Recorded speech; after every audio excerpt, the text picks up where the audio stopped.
Azhara sebagai orang tua. Saya Kinta Putra Zahra sebagai kameramen dan sponsor.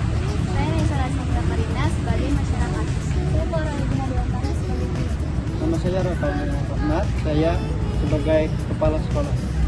Baik, sudah usah berlama-lama, mari kita saksikan saja yuk.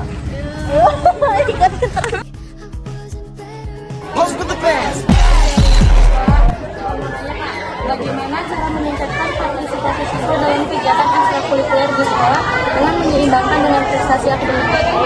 Oke, izin menjawab ya. Jadi cara untuk meningkatkan apresiasi siswa untuk minat pada ekskul tertentu itu pastinya dengan membuat menarik semenarik mungkin dari ekskul tersebut. Cara agar bisa menarik partisipan juga, bisa menarik audiens juga supaya siswa-siswi di sini melihatnya, oh ternyata ekskul itu asik ya kayak gitu sampai akhirnya masuk. Dan cara untuk menyeimbangkan dengan akademiknya pastinya dengan pelaksanaannya sih, pelaksanaan latihannya. Cari jam yang efektif yang sekiranya tidak mengganggu pembelajaran, kayak banyaknya dispensasi, kan semakin banyak dispen semakin banyak pelajaran yang tertinggal. Maka dari itu ya sebisa mungkin cari dulu untuk waktu yang efisiennya sih kamu. Udah.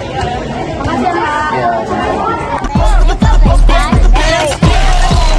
Seputar pandangan guru terhadap isu ini. Jadi, bagaimana cara meningkatkan partisipasi siswa dalam kegiatan ekstrakurikuler di sekolah dengan menyeimbangkan dengan prestasi akademik? Oke, ini coba jawab ya. Jadi kalau misalnya mau menyeimbangkan ekstrakurikuler, yang namanya menyeimbangkan ekstrakurikuler sama kegiatan akademis ya, pasti kan agak sulit tuh, harus ada yang namanya kita cari dulu tujuannya kita mau ikut ekstrakurikuler itu. Tujuannya apa, kita harus bikin dulu tujuannya, setelah itu baru deh kita bisa kayak bikin step-stepnya apa yang harus kita lakukan buat menyeimbangkan itu semua. Nah itu untuk apa sih tadi pertanyaannya? Meningkatkan partisipasi siswa dalam kegiatan ekstrakurikuler di sekolah dengan menyeimbangkan dengan prestasi akademik. Untuk meningkatkan partisipasinya itu kan ya, pastinya yang pertama dari pihak ekstrakurikulernya itu sendiri itu harus punya kayak keinginan untuk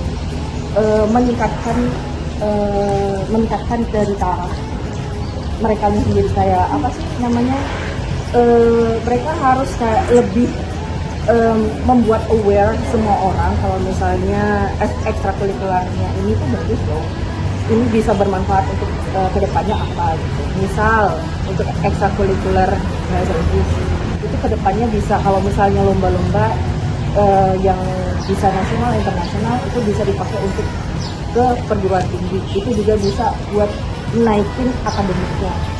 Jadi emang harus ada kesinambungan antara ekstrakurikuler dan juga akademik.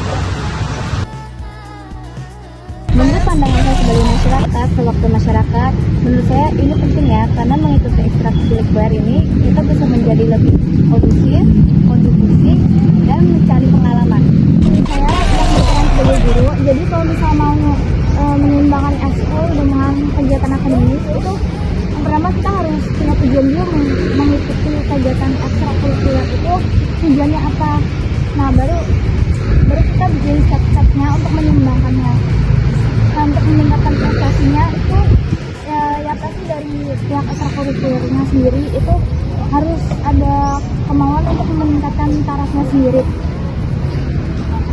Mereka harus lebih aware ke semua orang kalau ekstrakurikuler mereka itu bermanfaat loh, bisa ini bisa itu. Menurut saya sebagai siswa saya merasakan hal tersebut, tetapi dengan mencari waktu yang efisien seperti saat pulang sekolah atau weekend, bisa siswa jadi bisa untuk mengikuti jam pelajaran tersebut, jadi tidak tertinggal dan bisa mengikuti les-les lain seperti. Pandangan saya sebagai orang tua adalah hal yang pertama yang akan saya lakukan adalah menanyakan kepada anak saya bahwa anak saya benar-benar ikut mengikuti ekskulnya atau tidak. Jika ekskulnya benar-benar berpengaruh untuk masa depannya, saya akan mendukungnya. Kan kalau anak saya mengikuti ekskul, otomatis kan ketinggalan akademik kan. Saya akan memberikan atau mengusulkan anak saya untuk les atau bisa aja belajar secara mandiri gitu. Jadi saya sebagai kepala sekolah, bagaimana sih Caranya siswa dapat berpartisipasi dalam kegiatan ekstrakurikuler tanpa mengganggu kegiatan akademik mereka. Yang pertama, setiap siswa itu memiliki kemampuannya yang berbeda. Jadi, siswa dapat mengikuti ekstrakurikuler sesuai dengan kemampuannya. Kita juga dapat membimbing mereka dan mengikuti sertakan mereka dalam kegiatan ajang perlombaan di setiap ekstrakurikuler untuk mengukur sejauh mana mereka dapat menguasai ekstrakurikuler tersebut dan bagaimana caranya agar mereka tidak lepas dari akademik mereka. Kita dapat membimbing mereka bahwa agar dapat menggunakan waktu sebaik-baik mungkin dan tetap fokus pada tujuan akademik mereka. Oke kan dari saya.